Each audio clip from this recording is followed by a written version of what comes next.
Good morning दोस्तों, मैं संदीप कुमार। मैंने आज आप सबके लिए लेकर के आया सर एक जबरदस्त एक मस्त टॉपिक। कंडीशन क्या है सर कि जो जो आपने सोचा, जो जो आपने मांगा, वो सब कुछ दिया आपको हम।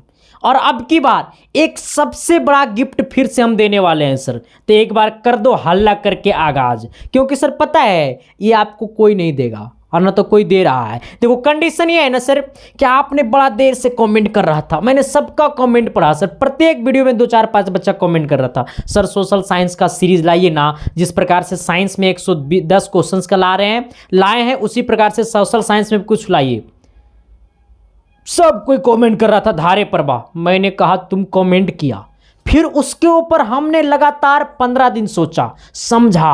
पहले पूरे सिलेबस को, सोशल साइंस के पूरे सिलेबस को हम देखें, उसके बाद फिर हम मात्र 120 क्वेश्चन वैसे क्वेश्चन छांट लिए हैं जो कि उससे बाहर आपके एग्जाम में आईबीए नहीं करेगा। पक्का है ना रे? जवानी की बात है सर, और पिछले बार की रिजल्ट की बात है सर। देखो हमारा टारगेट एक गो है सर कि अब की बार ये 482 से भी पार। इसके लिए चाहे हमको जो भी करना क्यों ना पड़े, लेकिन इतना से पार करना है सर। ठीक है, इसके लिए हमको चाहे कुछ भी पढ़ाने के लिए पड़ेगा तो हम पढ़ाने के लिए तैयार है सर, बस पीछे नहीं हटेंगे। ठीक है, तो चलते हैं सर, आज की क्लास को करता हूं शुरुआत। इससे पहले जो भी लोग चैनल पे नए हैं तो चैनल को सब्सक्राइब कर देना और बेल आइकन को प्रेस करके दोस्तों को भी शेयर कर देना सर, क्योंकि ऐसा क्लास आपको मिलने वाला में से नहीं है। चलिए सर आइए, आप देखिए सबसे पहली बात है ना सर कि हमारा पहला सवाल क्या कहता है, थोड़ी सी गौर करना क्योंकि हम बहुत ज़्यादा एक्साइटेड है सर। ठीक है, और आज की क्लास में थोड़ी सी यही सब की वजह से एनर्जी भी थोड़ा सा आपको कम लौकेगा। ठीक है, कहता है ना वस्तु विनिमय प्रणाली क्या है। वस्तु विनिमय प्रणाली क्या है? अच्छा, ये वस्तु विनिमय प्रणाली क्या होता है? तो वस्तु से वस्तु का लेन देन करना ही वस्तु विनिमय प्रणाली कहलाता है। मैंने क्या बोला? वस्तु से वस्तु का लेन देन करना ही वस्तु विनिमय प्रणाली कहलाता है। सपोज मान लो कि मेरे घर में दाल नहीं है, आपके घर में बहुत सारा गेहूं है। ठीक है, मेरे घर में दाल नहीं है, आपके घर में बहुत सारा दाल है, मेरे घर में गेहूं बहुत सारा है। ठीक है, आप बोल रहे हैं पता है क्या कि आप मेरे को गेहूं दे दीजिए, हम आपको दाल दे देंगे। तो ये वस्तु से वस्तु का लेन देन करना ही वस्तु विनिमय प्रणाली कहलाता है। ठीक है, तो यही बोला जाता है सर कि यही बोला जाता है कि वस्तु विनिमय प्रणाली क्या है।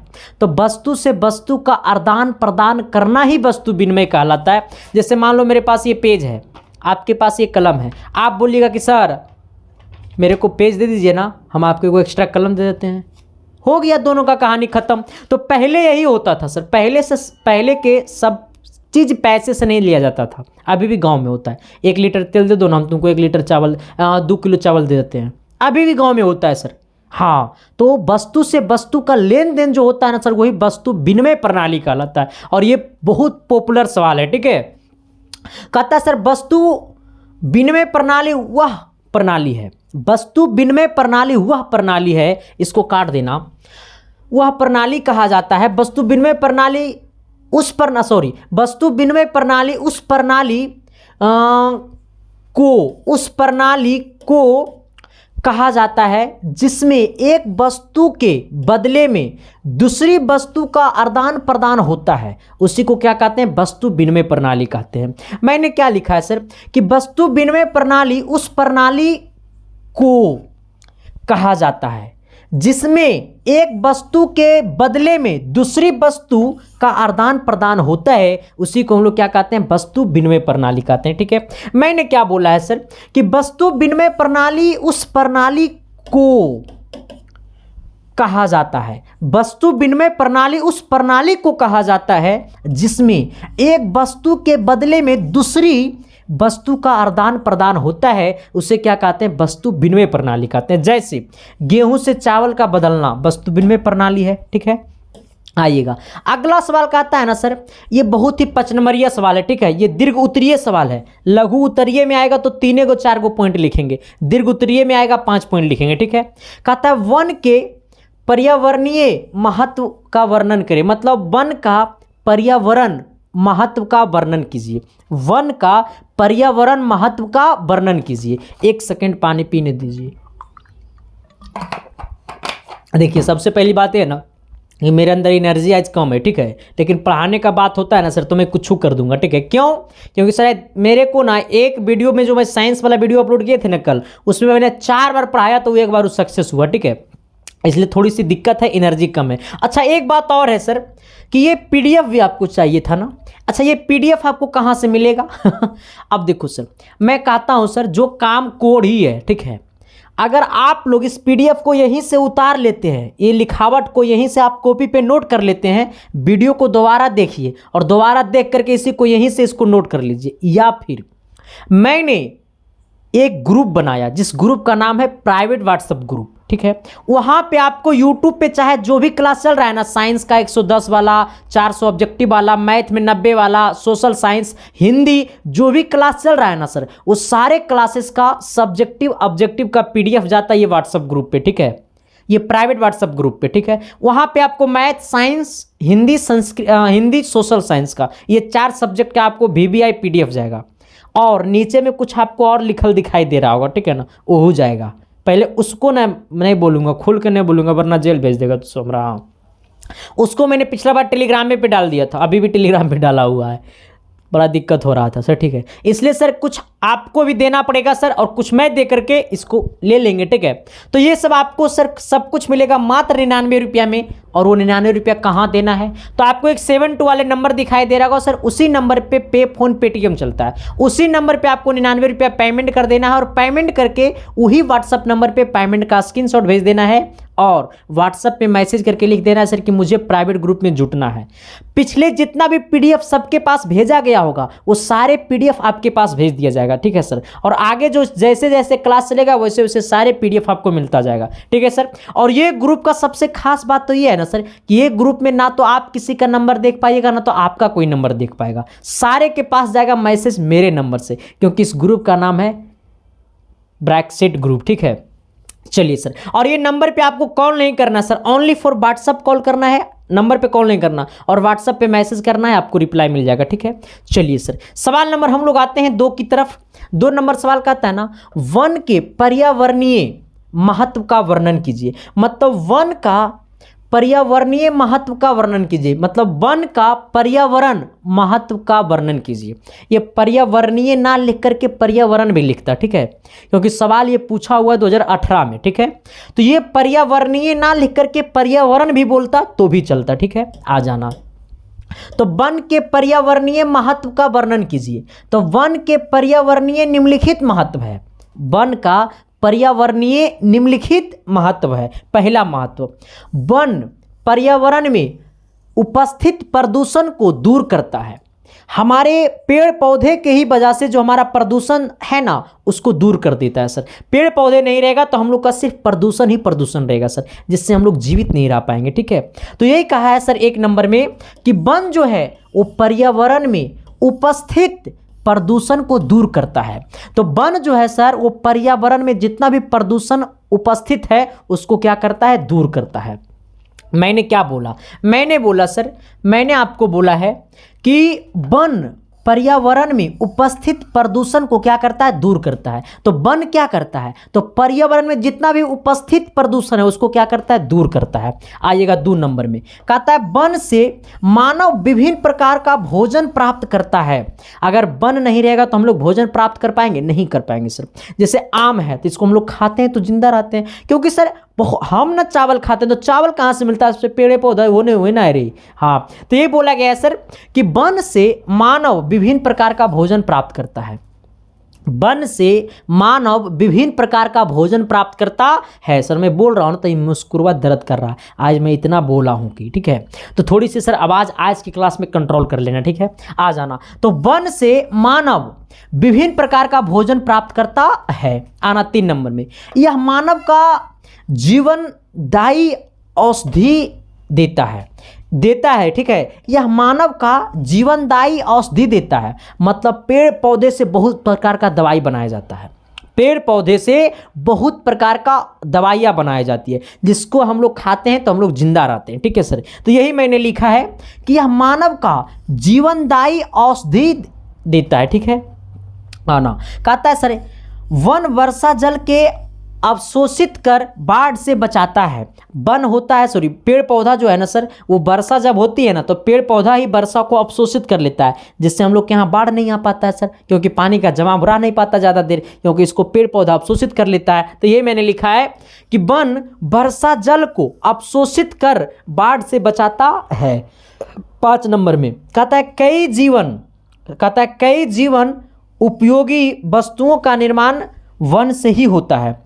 कई जीवन जो है सर, वो उपयोगी वस्तुओं का निर्माण जो है वो वन से ही होता है सर। बहुत सारा जीवन है सर जिसका जो निर्माण है वो वस्तु वन से ही होता है, क्योंकि बहुत सारा जीवन ऐसे है ना जिसका निर्माण वन से ही होता है। तो वन होना बहुत जरूरी है। मैंने पहले क्या लिखा, मेरे साथ बोलना, नहीं बोलेगा शादी ये नहीं होगा, बोलना रे। हाँ, कहता है वन पर्यावरण में उपस्थित प्रदूषण का दूर करता है। ठीक है, कहता है वनों से मानव विभिन्न प्रकार का भोजन प्राप्त करता है, यह मानव का जीवनदायी औषधि देता है। ठीक है, कहता है वन वर्षा जल को अवशोषित कर बाढ़ से बचाता है। कहता है कई जीवन उपयोगी वस्तुओं का निर्माण वन से ही होता है।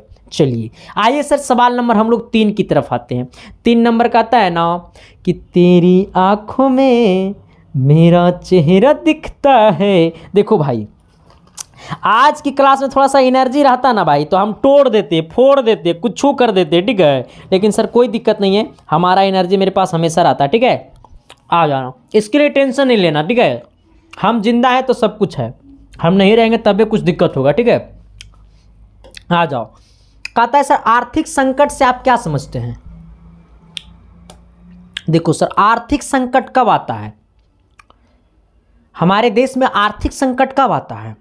जब कृषि उद्योग व्यापार बंद हो जाए। जब कृषि उद्योग व्यापार बंद हो जाए तो हमारे देश में आर्थिक संकट आ जाती है।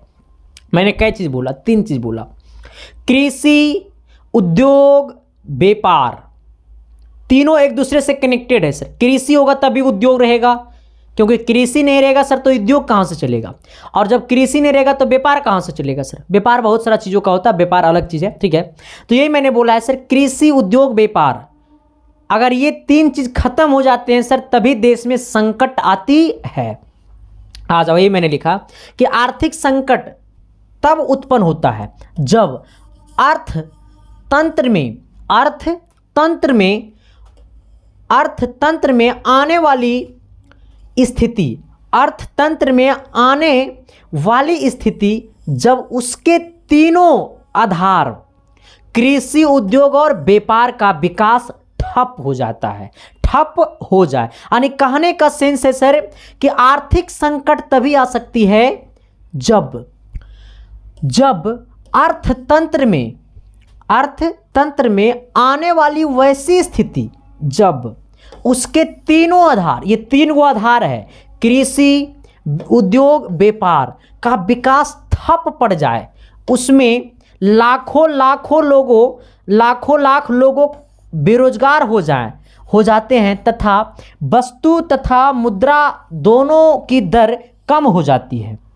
अब देखो सर, लाखों लाख लोग बेरोजगार हो जाएगा तो वस्तु मुद्रा का दर कम हो जाएगा, ऐसे कंडीशन में हमारे देश में संकट आएगा, आर्थिक संकट आएगा।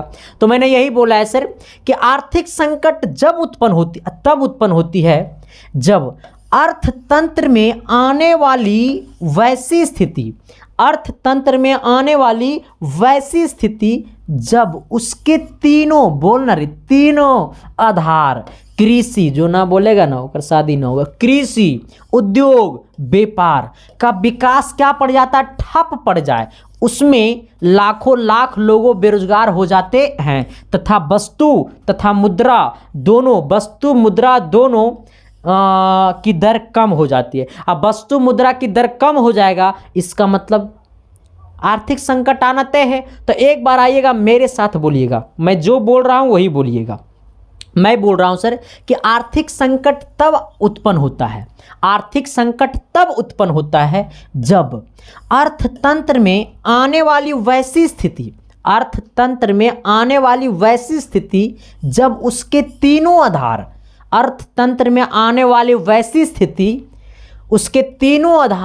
कृषि उद्योग व्यापार का विकास ठप पड़ जाए, उसमें लाखों लाख लोगों बेरोजगार हो जाते हैं तथा वस्तु तथा मुद्रा दोनों की दर कम हो जाती है, उसी को क्या कहते हैं? आर्थिक संकट कहते हैं। तो क्या मैंने जो बोला वो चमका न जी? अरे एस या नो तो बोलिए न जी, तो अगले सवाल की तरफ तो बढ़िए न जी। देखो सर, इसमें किसी प्रकार की दिक्कत है, समस्या है? मेरे को नहीं लगता है सर कि आपके अंदर हम समस्या रहने देंगे। नहीं सर, सारे समस्या पे मैं करूँगा खुल के बात, ठीक है? थोड़ी सर मीठा खाने दो हमको, गला फंस रहा है, ठीक है? गला फंस रहा है सर, ठीक है? आ जाना। कहता लोकतंत्र किसे कहते हैं? मैंने आपको पढ़ाया है सर, लोकतंत्र का मतलब होता है जनता का, जनता के द्वारा चुना गया प्रतिनिधि, उसी को हम लोग क्या कहते हैं? लोकतंत्र कहते हैं। मैंने क्या बोला? जनता का, जनता के लिए, जनता के द्वारा चुना गया प्रतिनिधि को हम लोग क्या कहते हैं? लोकतंत्र कहते हैं। मैंने क्या बोला? मैंने क्या बोला? अरे मैंने क्या बोला? बाथरूम में हो, सुन लो मेरा बात, जहां पर बैठे हो वहीं पे बैठे रहना, हिलना मत। मैंने बोला जनता का, जनता के लिए, जनता के द्वारा चुना गया प्रतिनिधि को डेमोक्रेसी कहते हैं। डेमोक्रेसी बोले तो लोकतंत्र कहते हैं, ठीक है? मैंने क्या बोला सर? जनता के द्वारा, जनता के लिए, है ना, जनता का, जनता के लिए, जनता के द्वारा चुना गया प्रतिनिधि को हम लोग क्या कहते हैं? लोकतंत्र कहते हैं, ठीक है? आ जाना। कहता है सर क्या कि शासन व्यवस्था की वैसी प्रणाली, लोकतंत्र किसे कहते हैं?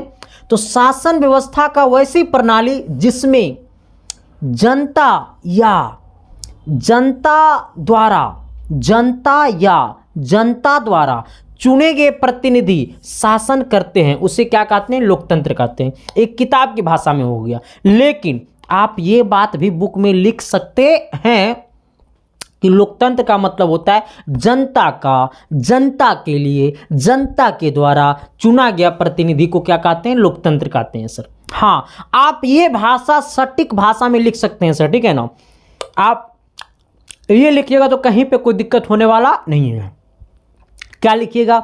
जनता के लिए, जनता के द्वारा चुना गया प्रतिनिधि को क्या कहते हैं? लोकतंत्र कहते हैं, है ना? जनता का, जनता के लिए, जनता के द्वारा चुना गया प्रतिनिधि को क्या कहते हैं? लोकतंत्र कहते हैं। तो मैंने यही लिखा है सर कि शासन व्यवस्था की वैसी प्रणाली जिसमें जनता या जनता द्वारा चुने गए प्रतिनिधि शासन करते हैं, उसे क्या कहते हैं? लोकतंत्र कहते हैं।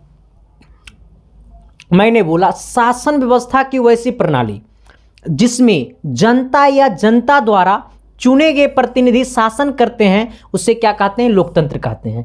मैंने लिखा है सर कि शासन व्यवस्था की वैसी प्रणाली, शासन व्यवस्था की वैसी प्रणाली जिसमें जनता या जनता द्वारा चुने गए प्रतिनिधि को शासन, चुने गए प्रतिनिधि शासन करते हैं, उसे क्या कहते हैं? लोकतंत्र कहते हैं। मेरे साथ बोलिएगा एक बार। कहता है शासन व्यवस्था की वैसी प्रणाली, शासन व्यवस्था की वैसी प्रणाली जिसमें जनता या जनता द्वारा, जनता या जनता द्वारा चुने गए प्रतिनिधि शासन करते हैं, जनता या जनता के द्वारा चुने गए प्रतिनिधि शासन करते हैं, उसे क्या कहते हैं? लोकतंत्र कहते हैं। तो क्या मैंने जो बोला वो चमका ना जी? अरे एस या नो तो बोलिए ना जी। तो अगले सवाल की तरफ तो बढ़िए ना जी। देखो सर, सवाल ना रटने फटने के चक्कर में मत रहना, ठीक है सर? रटने का भी कोई तरीका होता है रे, और तुरंत सामने हम आएंगे पढ़ के बता देंगे तो मतलब ही हुआ ना। पढ़ाई का मतलब होता है सर कि एक बार दिल में ना बस गया तो पढ़ाई किस काम करे? हाँ, दिल्ली में जाना चाहिए सर, इन्हें उन्हें कहीं नहीं जगह, दिल में डायरेक्ट जगह जाएगा। हाँ, आ जाओ। अगला सवाल कहता है ना सर कि तेरी अखियों की मार, तेरा होंठ का शिकार, आय आय। मैंने काका गा दिया रे, हमारा दिमाग खराब तो नानू है रे बाबा। तू सभी सब गाना नहीं सुना है कि हम गा दिए तो तू क्या गा रहा होगा? पता है तू क्या कर रहा होगा? मास्टरवा गाना गाता है इतना खराब, और तू सब गाता है जो तू सब नहीं सुनता है क्या? मैंने तुम्हारे सामने हम गा दिए तो गंदा है। देखो सर, हंसाने के लिए गाए हैं, दिल से मत सोचना, ठीक है? आ जाओ। कहता है भूकंप और सुनामी को परिभाषित कीजिए। देखो सर, भूकंप क्या होता है, सुनामी क्या होता है? तो भूकंप जो है सर वो समुद्री तटों में आता है। किस में आता है? समुद्री तटों में आता है। ठीक है, आपसे पूछा है भूकंप और सुनामी क्या है। अरे भूकंप और सुनामी क्या है रे बाबा, बताओ ना रे। तो देखो, कहता है ना सर कि भूकंप कि पृथ्वी के अचानक कंपन की घटना को ही भूकंप कहते हैं। पृथ्वी पे अचानक कंपन होने लगेगा, उसी घटना को हम लोग क्या कहेंगे? भूकंप कहेंगे। पृथ्वी को अचानक कंपन की घटना को हम लोग भूकंप कहते हैं। पृथ्वी को अचानक कंपन की घटना को हम लोग भूकंप कहते हैं। ठीक है, तो भूकंप किसे कहते हैं सर? एक बार मेरे साथ बोलिएगा, सब कोई बोलेगा, ना बोलेगा रे जे है ना गर्लफ्रेंड वो छोड़ के चल जाएगी। आप बोलो, फिर तुमसे ज़्यादा प्यार करेगी। बोलो, कस के बोलना, जहाँ पे बैठा लो वहीं से बोलना। भूकंप किसे कहते हैं? पृथ्वी के, बोलो क्या है? Thank you. अचानक कंपन करने की भूकंप कहते हैं, करने की घटना को भूकंप कहते हैं सर। तो मैंने क्या बोला कि पृथ्वी को अचानक कंपन करने की घटना को हम लोग क्या कहते हैं? भूकंप कहते हैं। अब हमें भूकंप का परिभाषा हो गया, लेकिन फिर पूछा है कि सुनामी किसे कहते हैं। तो सुनामी जो है सर वो समुद्री तटों में आता है। ठीक है, तो कहता है सुनामी कि समुद्र में अचानक ऊंची तरंग उत्पन्न ही सुनामी कहलाती है सर। समुद्र में जाओगे ना तो ऊंची तरीका से एकदम इधर से आएगा, एकदम पानी ऐसे ऐसे कैले आएगा। ठीक है, अच्छे अच्छे कैले आएगा, एक दफात मारेगा पानी स्विंग, मतलब ऊपर चल जाएगा। ठीक है, ऐसे ऐसे पानी देखो आएगा, ऐसे ऐसे एक दफात मारेगा पानी चुइंग, मतलब ऊपर तरंग की तरह, मतलब ऊपर पानी जाएगा। ठीक है, फिर नीचे आएगा, तो उसी को हम लोग क्या कहते हैं? सुनामी कहते हैं सर। तो कहता है ना सर कि सुनामी क्या है? तो समुद्र में अचानक ऊंची तरंग उत्पन्न ही सुनामी कहलाती है। समुद्र में अचानक ऊंची तरंग उत्पन्न ही सुनामी कहलाता है। मैंने क्या बोला है सर? समुद्र में अचानक ऊंची तरंग उत्पन्न ही सुनामी कहलाता है सर। ठीक है, तो सुनामी किसे कहते हैं? तो समुद्र में अचानक ऊंची तरंग उत्पन्न ही सुनामी कहलाता है। ठीक है, आ जाना। भूकंप किसे कहते हैं? तो पृथ्वी के अचानक कंपन करने की घटना को हम लोग क्या कहते हैं? बोलो जल्दी बोलो।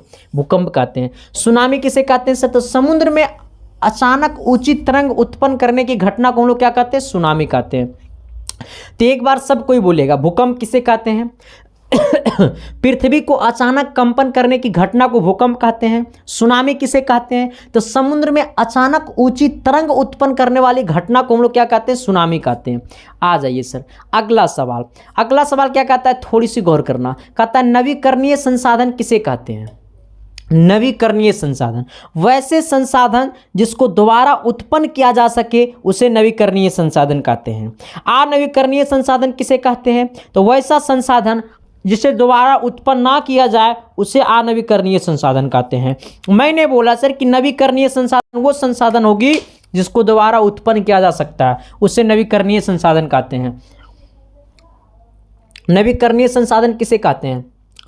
नवीकरणीय संसाधन किसे कहते हैं सर?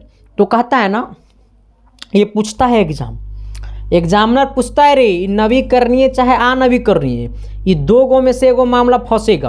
अगर फर्स्ट सीटिंग में नवीकरणीय, दूसरा सीटिंग में अनवीकरणीय, है ना, ये दो गो में से एगो मामला फंसेगा। ठीक है ना, इसलिए टंच कर लो अभी से तू लोग। हाँ, फांसी तो मामला फांसी, ठीक है ना, इससे पहले कि तुम लोग खुद इसको फंसा लो, ठीक है, अपने जाल में। कहता है ना सर नवीकरणीय संसाधन किसे कहते हैं? कहता है वैसे संसाधन जिन्हें दोबारा प्राप्त किया जा सकते हैं, जिसे दोबारा प्राप्त किए जा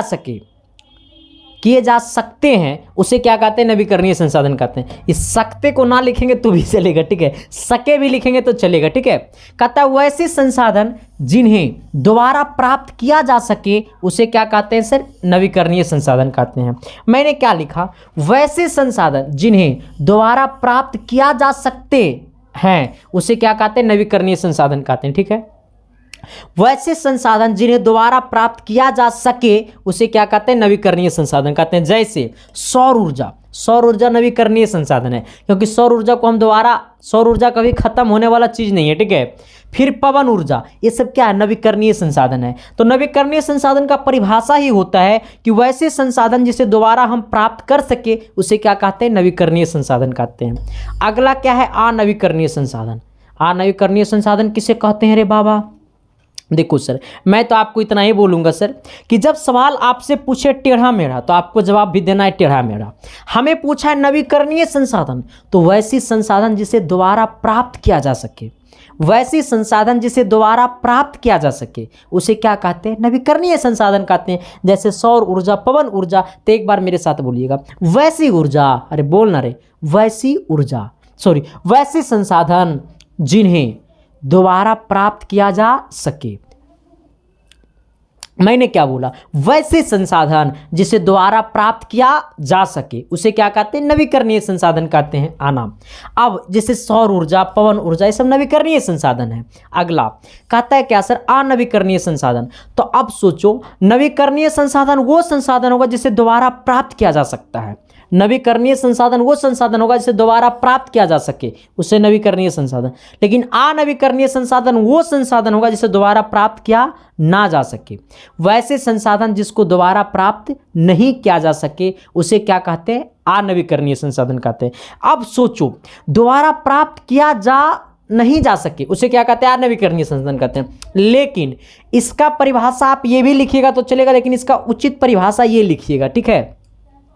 मतलब वैसे संसाधन जिन्हें दोबारा प्राप्त नहीं किया जा सके, नहीं किया जा सकते हैं, ऐसे संसाधन को ऐसे संसाधनों का विकास में लंबी समय लगती है, ऐसे संसाधनों का विकास में लंबी समय लगता है, उसे क्या कहते हैं? अनवीकरणीय संसाधन कहते हैं। मैंने क्या बोला?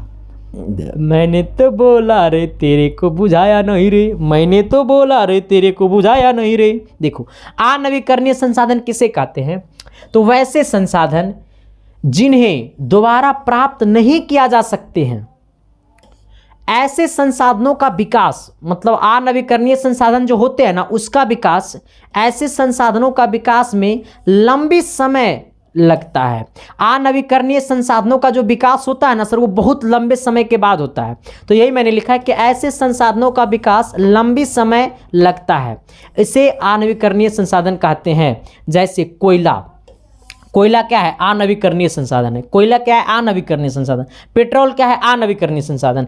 या फिर जो ये नहीं लिखना चाहता है तो आप इतना ही लिख दीजिएगा। देखो, वैसे संसाधन जिन्हें दोबारा प्राप्त नहीं किया जा सकते हैं उसे क्या कहते हैं? अनवीकरणीय संसाधन कहते हैं। आप इतना भी लिख सकते हैं, कहीं पे कोई दिक्कत नहीं है।